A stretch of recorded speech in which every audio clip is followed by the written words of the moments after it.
You're listening to the Voicing Your Brand podcast, episode number 8.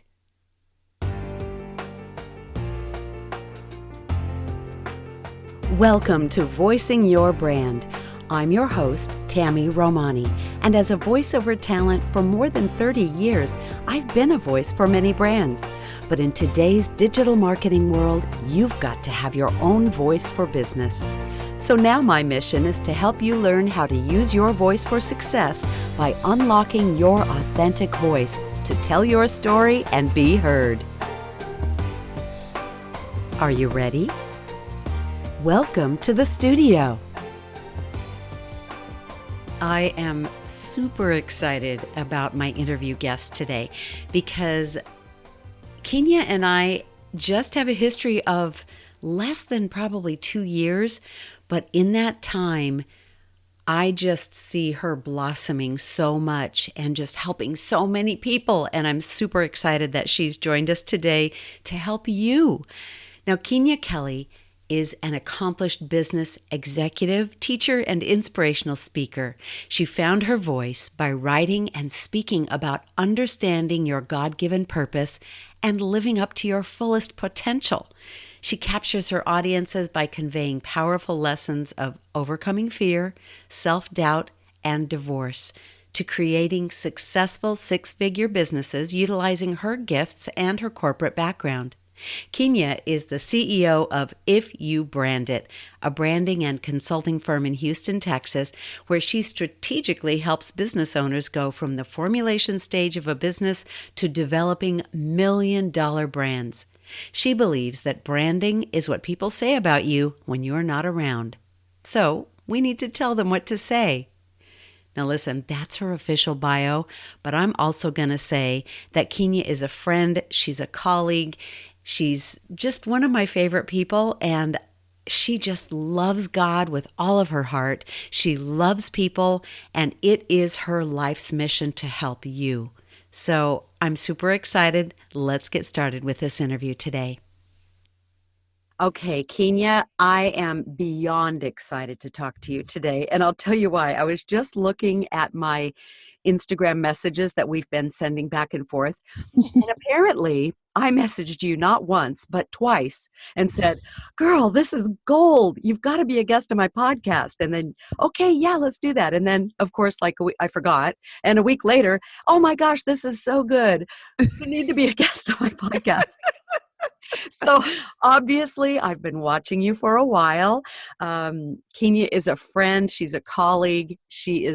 I introduced her already, but I just love the nuggets that you drop all over your social media. And so I want to take us back, though, because it's so easy for us to look at someone like you who is just shining right now. I mean, for goodness sakes, Chalene Johnson used your video in her latest campaign, and you were front and center on my Facebook page every single time I opened it for about a week.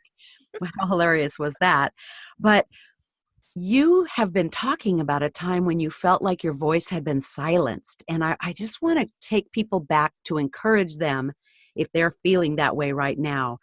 How did you begin to uncover this story that you're telling now and find your voice?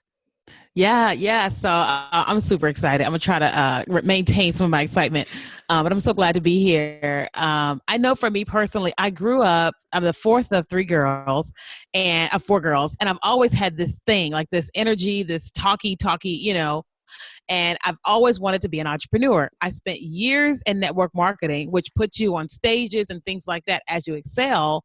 But what happened was that I didn't realize how much success could go to your head, how big of an ego you could get. And when that happened, how you could literally lose everything. And it wasn't until I lost everything, my car, my apartment, my pride, everything, and had to move into my sister's house, into her kid's bedroom, in her kid's bed. And so I just went back to work, got a job, and I think jobs are great, no disrespect to jobs. And that little entrepreneur thing it just started to die. And it just kept dying and kept dying and kept dying until one day, I'm African American. And, when you grow up as an African American, they encourage you to put chemicals in your hair to make it straight, because straight hair is supposed to be pretty. I guess I don't know how that all came about, but and one day I just decided that I was going to cut off all my hair and let it grow out curly. Like, that was crazy. And I did. And when that happened, it just ignited something in me that was lost, that was dead. And this entrepreneurial thing just came alive. I decided that I was going to throw a hair show at a convention center, teaching people how to care for their hair. And I had no idea to care for my own, and ended up having 1,500 people show up, 60 vendors, and all these big time people. And that is what told me that something was dead and it was coming alive. Okay, wait. Take me back. You finally decided you needed to just be you. So once you did that, your first event was 1,500 people? Yeah, Wow. 1,500 people. Mm-hmm. Oh, my Yeah. word. That must have been terrifying. The crazy thing about it, it was not. I mean, I started planning it in 1 month, and in 6 months, all of that was there. What was the most scary thing was I had this big vision, these big expectations, and this big faith, and I had no money. I had no understanding of hair care, no experience with trade shows. I just knew that I could do it. And if I prayed about it, that God was going to do it. I don't know where all that came from, but I was like, it's just going to be that. And Yeah. I think the scary part was, I guess, when people in the industry were saying I was going to fail because I had no experience, but I was determined. I was like, I'm not thinking about y'all. I got this. Yeah. I love that you are taking us back to your first thing was hair care. Now, I've been hearing this from a lot of successful entrepreneurs lately. I think James Wedmore's first videos online were how to be a bartender. And, so many people started with just what they knew at the moment. And you just knew, I'm doing this new thing with my hair. I need to share with people, right? Yeah. But I think so many of us see the end game now that with social media, we see everybody's highlight reel. We see what they're doing now. Yeah. Now I see you as this branding expert with a couple of companies under your belt and helping people to find clarity in their branding and their business. But you started with what you knew. Mm-hmm. And I just want to tell that to people, because I get so many people that have, oh, I'm so multi-passionate. I have so many interests. I have no idea where to start. Can you speak to that? Like, how do you find what rises to the top to get the momentum started? Yeah. So one of the things that I always teach people is I believe that a person should have a job, a dream, and a hustle. Right. And the Mm-hmm. job is what pays your bills every day. It's got that good health care, all that sustainability. The dream is the ultimate goal. That's where you're trying to go, where you're trying to end up. But the hustle is the thing in between the job and the dream that's going to give you the money to create where you're really trying to go. Like hair care, that's not my thing. I've been in network marketing. That's not my quote unquote thing. What I really wanted to do is teach and consult and speak, but I needed the money in order to pay for that. So when someone has like this thing, I just really want to teach, I want to encourage, or I want to motivate, or I want to, whatever it is for you, there's an in-between stage. Here is where I'm trying to go, but I've got to have this thing in the middle to fund it. It reminds me of, if you ever go to LA, you've never been there, and you stay there for a couple days, you'll see how many people have multiple jobs, right? Multiple businesses, because they're all trying to get to this end thing, and they're using the in-between jobs to fund those things. But we have to first identify, in 10 years, in 20 years, where am I really trying to go? What am I really trying to build? Where am I really trying to end up? And so for me, when I asked myself that question, I said, well, I know it's full-time ministry, but I don't want to be a broke minister. No disrespect to people that don't have money, but it was like, I want to serve God and do all these things, but it doesn't mean I have to be broke doing it. I have a creative mind. And Mm-hmm. so I said, when I get to that place, I won't have time to run a business. So what can I create and set up now that I'm good at, that people are calling me for, that can pay me over and over and over again, so that when I have a tribe of kids and a husband and the dog and all that, I'm not running around like crazy in my business because I created that thing before they showed up so that I have that time. So the person that has all these ideas, you have to ultimately sit down and say, all right, I know I'm good at basket weaving. I know I can cook. I know I can sew, whatever. But you have to ask yourself, okay, in 10, 20 years, what do I really want to be doing? And how much money do I want to make? That's going to, that I'm going to create this and it's going to make this amount of money, because everybody's multi-talented. I don't care what, everybody's got multiple things, but you can't do all of them at one time. It's chasing 5 rabbits. You'll lose them all. But if you have a game plan for the end, you know where you're going.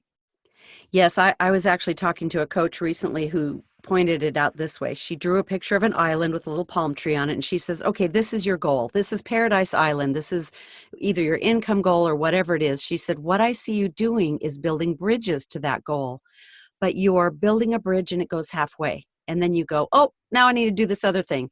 And so you build that bridge and it goes halfway. And then, oh, here's another thing I need to do. And you're building this bridge. And she really spoke to me because that is the nature of a creative person. Mm-hmm. And to learn how to take one of those bridges all the way to that island, it takes a lot of discipline. It takes a lot of focus. And it just takes putting all your other things aside and just zeroing in on that one thing. And as a multi-passionate creative myself, I could see myself in what she was saying. Mm-hmm. Me too. And so I love that you're going there. You can still have all these passions, but something's got to rise to the top. And sometimes that process might take you a few years to figure out. Yes, absolutely. And sometimes people feel like, oh, well, if I put it down, it's going to die. I'll never get a chance to do ABC. But I always explain to people that, well, you're never going to really get to do it if you don't have any money. Like if you really want to feed the poor, you can't feed the poor if you're poor too. Wow. Yeah. Like I really want to help people escape human trafficking. But I'm like, Keenya, you can go and get somebody out of a place, but if you don't have a place for them to go or money to sustain, you're not helping them. You're hurting them. That's right. Right. They And I will go remind right back. myself, we have to do that. We have to do the thing that's necessary to sustain the thing that we really want to do. Right. So is there an exercise you bring people through? Like, say someone likes, a craft. They have Mm-hmm. people maybe following them for their artistic ability. They teach art or they teach sewing or lettering or something like that, but they also love to cook and they're really great at that, Mm-hmm. which is also a very viable thing that you could teach people to do and make money with. Right. Is there an exercise where you help people gain some clarity, or is it just taking action on a few things? I know I've heard you talk about this, how action created clarity for you. So Yes. I want to see how you came to your clarity. How did Yeah. you leap from, I think I can teach people about hair, to making people's logos and being a branding expert that you are now? Yeah, that's a great question. So a couple years ago, I invested in a coaching program, and the gentleman said, "What are the top 3 reasons why people call you?" And I was like, "What?" He was like, "If your phone rings today, what are the top reasons why they're calling?" And I was like, "Business, branding, or prayer." Right? Mm-hmm. And he said, if they're already calling you, that means that there's a group of people that will pay you. They're just not paying you because you're not charging for it. Hmm. And I was like, I just couldn't believe that was even an option. I was like, no, I've always done this and no one's ever paid. And he's like, well, that doesn't mean anybody would. It just means that you haven't valued it enough to put a price tag to it. And that's when live stream came out, and I was like, I don't know if I still believe this, but I'll just come on, I'll just teach it. And I started getting this huge following of people, and I'm like, there's something to this. And I still wasn't getting paid. I was referring them to everybody else.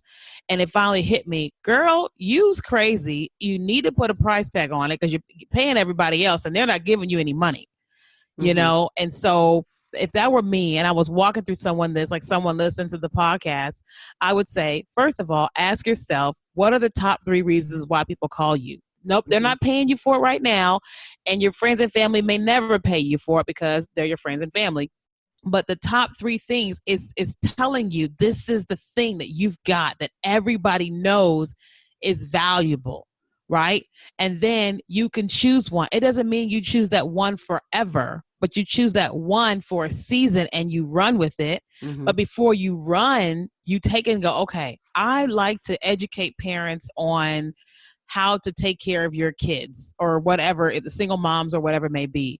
Well, you have to, before you launch out, you have to go, okay, you have to say it in your mind. I want to make money from this and I can't feel bad about making money. Otherwise, if you don't, you'll always have a nonprofit where you have no profits, you know, in Yes. the endeavor, you know. So you have to say to yourself, I want to make money and I am going to charge. I'm going to feel weird and uncomfortable asking for 25, 50, $100 an hour, but I'm going to do it kicking and screaming, right? And Yes. then you have to say, all right, in a year, 2 years, 5 years, this is how much money I want to be making from this. And you be honest with yourself. Don't think about Susie or John or Tiffany down the street. You have to look at yourself and say, this is how much I want to make. And it could be $30,000 a year. So once you have that number, then this is where you go, okay, if I'm making 30,000, what am I doing that's causing people to pay me 30,000? And that's how you come up with what you should be selling. And it's just an idea. Mm-hmm. From there, you backtrack and say, all right, who is it that I want to help?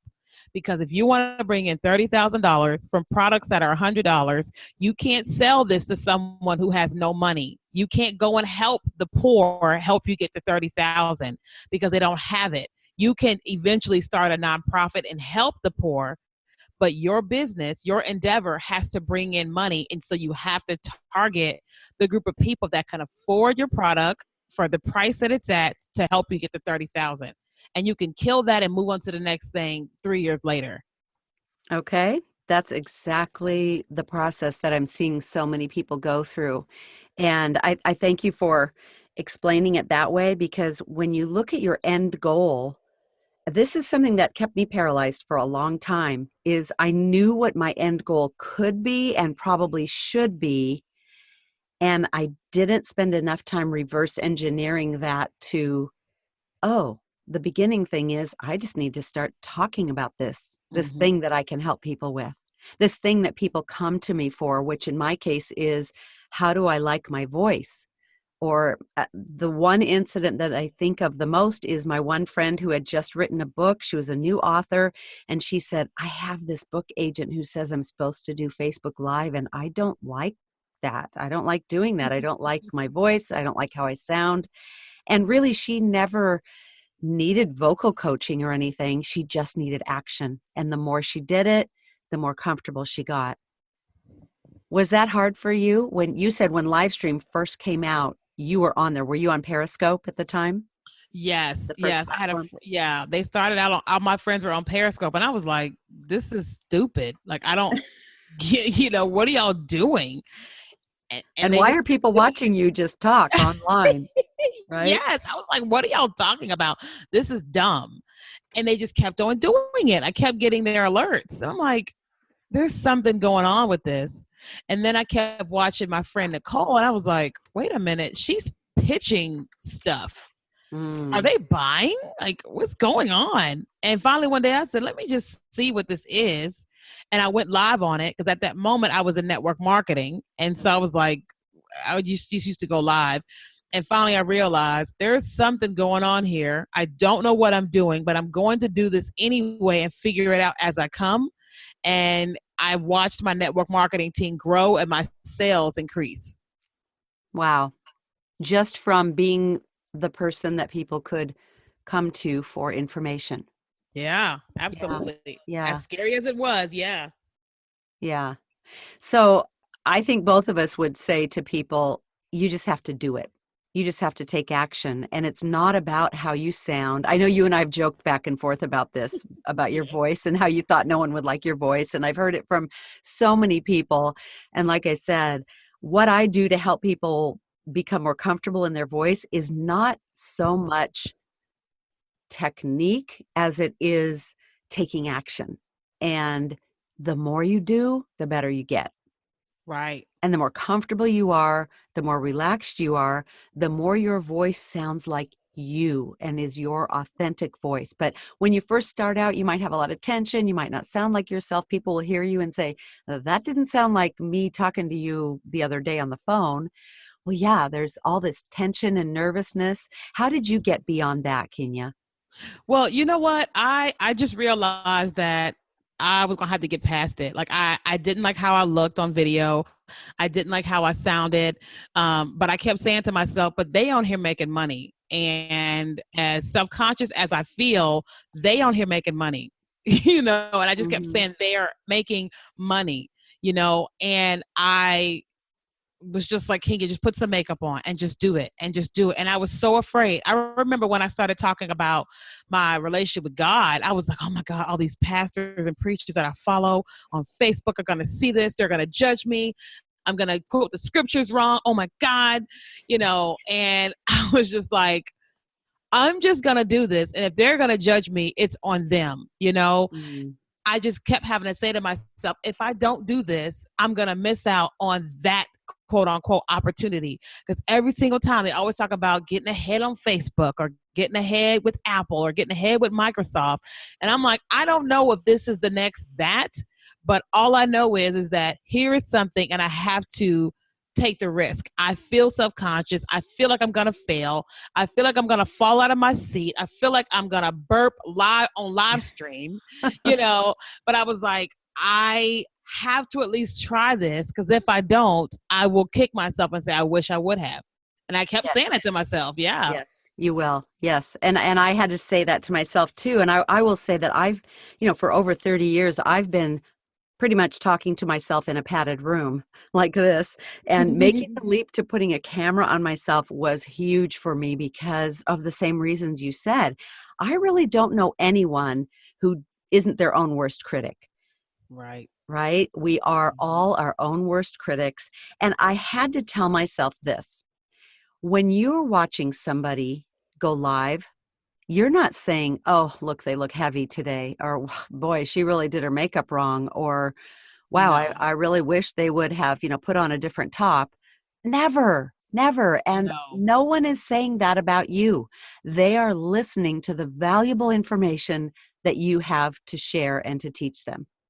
Yeah, absolutely. I mean, don't get me wrong. There's probably a few people that's judging us or whatever. Well, Uh, whatever. Yeah. You have you to know, get over that real fast. And that's, yeah, I find a big fear of a lot of people is what about those people? And I will tell you, it's, so it's one, so you have 100 people watch your video and one person says something. Unfortunately, the way our brain works is that's the thing we're going to zero in on and it's going to stop us. And it's just, right. I just really think it's a tactic of the enemy to keep us down. Oh yes. Yeah. And I, It I is dealt just, with that.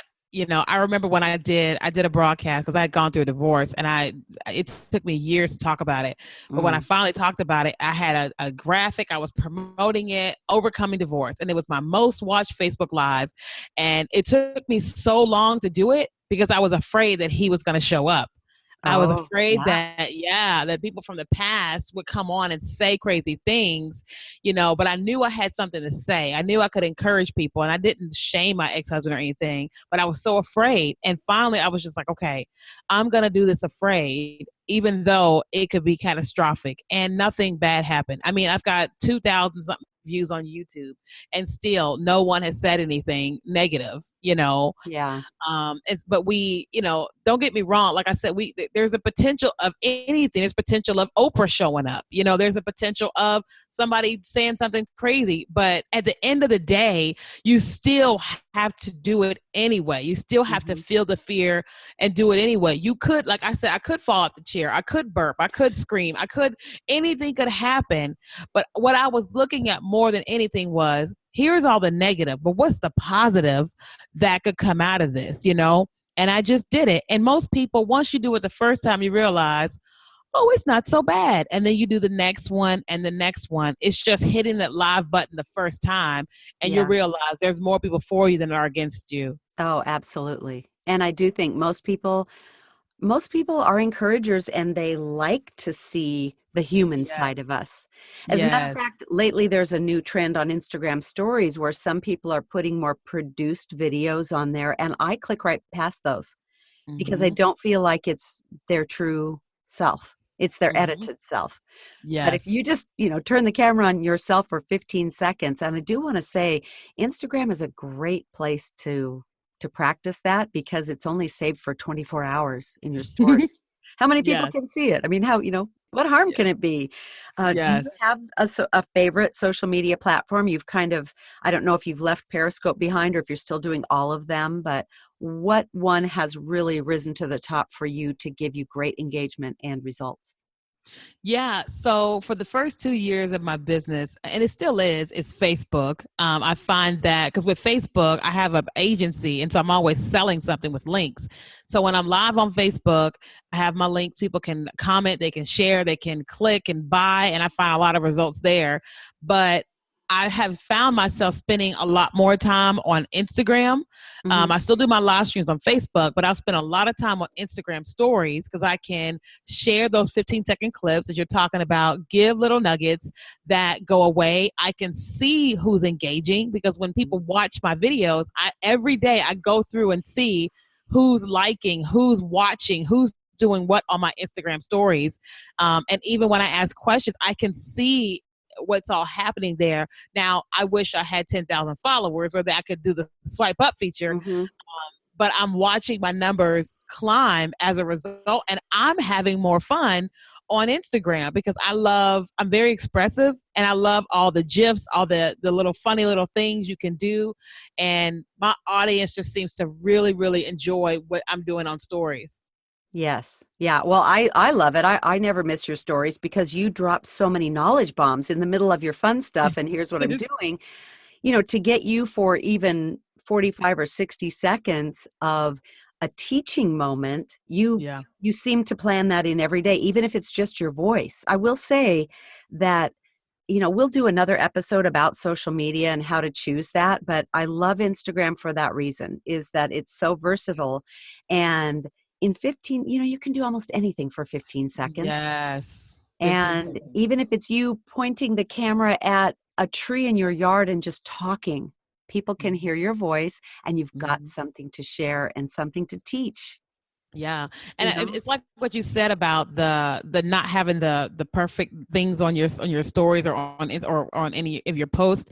One thing I learned when I saw Shalene when she did this recent launch, a lot of her stuff was not professional. Like she did some things from on her Instagram story. I mean, she had things she was crawling on her bed, and I said, "Why did she do that?" And I was like, "Oh yeah, we live in a reality TV world, and people." Are used to the polish, but they would love to see behind the scenes because Mhm, behind the scenes is what's making them feel the know, like, and trust factor thing faster. mhm, mhm. And so I'm like, if I show up with my robe on today, they don't mind. If I show up looking dolled up, they don't mind. So I'll just do it all at the same time. And it's not invasive. They don't know all my secrets, but they may feel like they know my secrets because of the little things that I share. Yeah, yeah. So I totally agree. And I have a funny Shalene story. For those of you who don't know, Shalene Johnson, Keenya and I are both in her Marketing Impact Academy. And there is great power in DMing, which is the direct message feature on Mhm. Instagram and Snapchat, even with a huge influencer. I have heard back from people such as Lewis Howes Wow. directly. I have actually booked work with Shalene Johnson's team because I messaged her on Snapchat. Wow. So don't neglect the personal relationship that you can set up with someone through the messaging system that is in these platforms. Much better than Facebook. You can direct message an influencer. Sure, someone from their team might respond to you, but I'm finding more and more that it's the actual person Mhm. with a million followers who is handling that account, that personal account. Mhm. And she does tell a story about how important it is to, be yourself. And she has a couple of really interesting stories. She's she's been known in the past for being a Beachbody instructor. So she has created exercise videos. That's really where she gained a lot of her notoriety before she started teaching marketing and all that. And she had an incident where there was her latest Beachbody program was not selling. Beachbody had spent just probably hundreds of thousands of dollars on producing this video, and it wasn't selling in the, I don't know, probably an overnight infomercial or something. And she said, let me try something. And she said, you're going to be shocked, but I'm just going to talk to people. I'm just going to use my phone and I'm going to talk to people and tell them about this program. And that year, that video that she just pointed her phone at her face, and she did it in her living room. Hey, this is Shalene. I want to tell you about this, thing I've created. That video is the most watched infomercial in the world. Wow. It's an amazing story. And I will never forget, I live in Southern California where she lives. And I actually saw her. If you follow her at all, you'll hear her story about her brain health. And I was in Dr. Daniel Amen's office, and she walked in and I went, Shalene. It was before I had met her personally. And she looked at me like, should I know you? But I felt like we were BFFs, even though she'd never known me before, which is funny. Now I do know her somewhat, not personally, but, I've seen her several times, and she has actually hired me for a couple of things. So don't discount relationships that you can form through social media. I felt like I knew her. And you want people to feel like they know you. And if they see you in public, they go, hey, how are you? And you can look at them like, okay, where have I met you? Should I? And her response was perfect, because she just looked at me like big smile and went, should I know who you are? So funny. You're like, yes. What? You don't know that I'm watching you. It's really odd. My husband thinks it's crazy. It's almost like, like legal stalking kind of thing. Yeah. But it really is, in this day and age, it's almost impossible to do business, even a brick and mortar business, without creating a personal connection with your audience. Yeah. Absolutely. It's again, the like, know, and trust factor. And the people that stay cold, the people that say, well, I'm not doing that on social media, will unfortunately find themselves like Blockbuster. Blockbuster didn't make changes. And guess what happened? Yeah. They're no longer in business. Right. And we were just talking the other day about Kodak, which I think is barely hanging on. Oh. They didn't see the digital film, the digital thing coming, and they lost out. Blockbuster didn't see the digital thing coming. Yeah. No, people will still want to come and look. No, they really don't. They don't have that kind of time. Yeah. And so if you have something to offer, you can sell to the world. There's 2 billion people on Facebook. If you even have 1,000 of those buying from you, you've got an income. Right. You've got a great income. So I think the hesitancy is, first of all, we turn on ourselves because we are our own worst critics. Yes. And we spend months and possibly years spinning our wheels and not taking action. Yeah. And it's all out of fear. It's all out of fear. Of fear. So what's your best mantra that you tell yourself to get over the fear? Are you just tough love all the way? No, I have my moments of, I cry a lot, and it's not always because I'm sad. I pray and I cry pretty much every morning. Sometimes it's in thanks, sometimes it's out of fear. But I'm always reminding myself that, Keenya, like, the worst that could happen is that you could fail. But the best that could happen is I become everything that I say that I want to be, and I have to remind myself that every single day. Every time I have to make a move, every time I have to pitch, I'm like, the worst that could happen is nobody buy. When I try to do an interview or I pitch someone for, a podcast or something, I'm like, the worst that could happen is they could say no. But the best could be yes. And I just always remind myself, you said you want this, so this comes with this.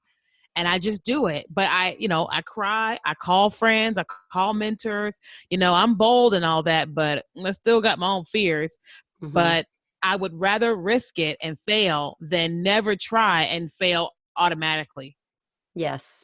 And I will say that my last a recent podcast, I think it was episode number 4, I talked about the things that I've let hold myself back. And one of the first ones was I've been a voiceover talent for over 30 years where it's a very anonymous job. Mm-hmm. So putting something out there with my name on it, it felt so vulnerable. It Yeah. was just so hard.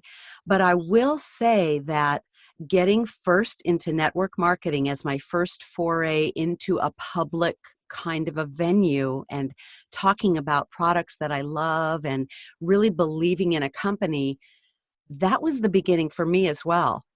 And could you speak to that a minute? I want to tell people that if you really are struggling, find a good network marketing company that can begin to train you and begin to pull you out. But you've got to believe in the products and you've got to use the products. You can't just pick a random thing.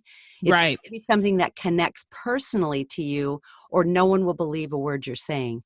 But for Yeah. me, that's what happened. And that over the course of a couple of years brought me to this place of I could do even more than this. I could help even more people. And I don't know if I'd be where I am now if I hadn't started there. For me, that was my first bit of taking action. Yeah, mine too. I started in network marketing in, was it 2002? And I didn't really understand what all happens as a result of network marketing. But when I look back, and anytime someone's asking me, oh, what could a side hustle be? I'm always like, network marketing, it's the greatest business school you could ever enroll in for a small amount of money. Now, you Hmm. do have to be mindful of the one that you choose. They're all great, but you have to stand behind it. You have to put your name on it, in front of it. You have to sell and recruit people, but it literally will teach you so much about running a business. Like, Hmm. it will teach you how to speak, because you have to learn the products, you have to sell the products. When you recruit people in your business, you have to, one, recruit them, then you have to teach them how to recruit. You have to do presentations for them. Like, the level of confidence that I Hmm. had before network marketing is drastically different, because I was forced to get in front of the room and speak about legal services, and then recruit people, and then do the weekly meetings, then do the monthly trainings. Then they had me on stage of 12,000 people, but I couldn't gotten on that one without getting into the living room first. Yes.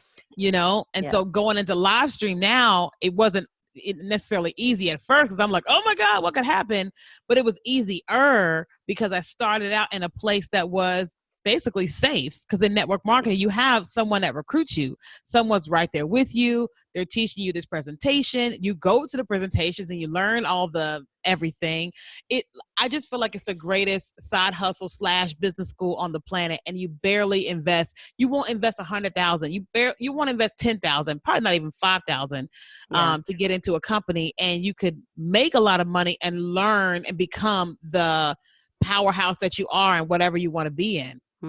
Yes, it definitely puts you on the path towards action and leadership, or you'll Yeah. get nothing off of it. It's Yeah. not, hope is not a strategy. I keep hearing this. So I keep hoping that this company will blow up for me. And I'm thinking, what are you doing? Right. What action are you taking? So it really does teach you that if you don't take action, you won't get paid. But I will also say, and again, we can have a whole other discussion about just network marketing or MLMs, whatever you want to call them, and branding. But very first is you're not that company. You are Right. still you, and people are coming to you because they trust you and your opinion about the thing that you're representing. It's just Yep. like any affiliate marketing.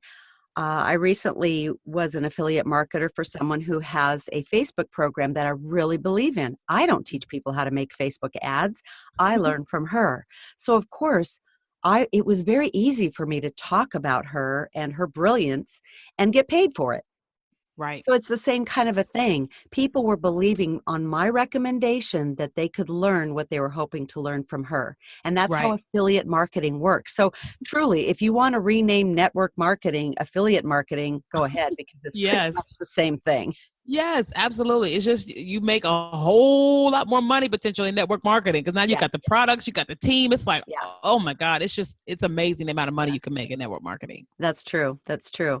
So, yeah. So, all of you out there, I'll tell you what I was not prepared for. I had no idea because I'd never been involved in anything like this. Is there's a fair amount of hatred and vitriol out there from people who don't understand the business structure of it and how it works and how it is just simply affiliate payments. And I don't really want to get into all that now, but that set me back a bit because I was like, oh, this is, some people think this is bad. How is that possible? Right. You know, so, Yeah. naive me, but I do credit that to really kind of breaking me out of my shell in terms of giving me some confidence, giving me some steps to take, giving me Yeah. a concrete, like you said, it's like business 101. And that is what brought me on began this whole journey for me. So I appreciate that. Yeah. Okay, I'm going to stop us right there because there's so much more to come. There is so much more to come, but I feel like we need to tackle this on another day. So absorb everything you can from today and come back next week when we will continue this conversation with Keenya, and she will be explaining to us the science behind branding and how you can brand yourself and even choosing colors and fonts and things like that to get the response that you desire. I totally geek out over the science behind this kind of stuff, and I think you will too. So I hope you'll join us next week. But listen, I got a bug to put in your ear. If you are an empty nester, isn't that a terrible phrase, a bug to put in your ear? But anyway, I'm old enough and I can say that because I'm an empty nester. If you are an empty nester, or maybe you will be one in a few years, I want you to know about a new Facebook community that I've started. It's called Building Empty Nest Empires, and it's for the empty nest mama who has a burning desire to discover what's next. This is where I was about 7 or 8 years ago. So if I can shorten that learning curve for you, I think that's what we are going to be exploring. So if this is you, or you know someone who might like to join this growing community of women on a mission, go to tammyromani.com/empire, and that will take you right to the Facebook group. Now, I don't know where this is going to end up going, but it will be fun to find out, don't you think? So I hope you'll join me building empty nest empires. And for all of you who are not empty nesters, you're welcome to join us here on this podcast. We also have a community for you on Facebook called the Voicing Your Brand Community, of course. Hope to see you there. And all this information that I've been talking about can be found on the show notes. You can go to tammyromani.com/VYB008. We'll get you everything we've talked about today on this podcast, and maybe a little bit extra too. I hope you have a great week ahead, and I will see you next Tuesday. Thanks for joining me. Bye-bye.